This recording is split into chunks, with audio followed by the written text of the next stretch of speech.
এই হাদিসটির প্রেমে পড়ে গেছি, তো আপনারাও শুনে যান।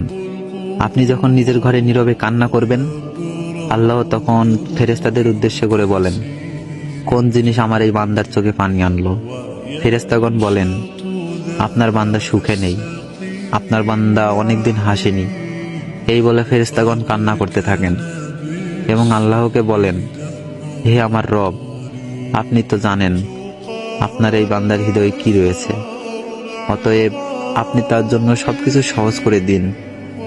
আল্লাহ বলেন, আমার এই বান্দা এমন কিছু জীবন থেকে হারিয়ে ফেলেছে যে সে অধিক ভালোবেসেছিল।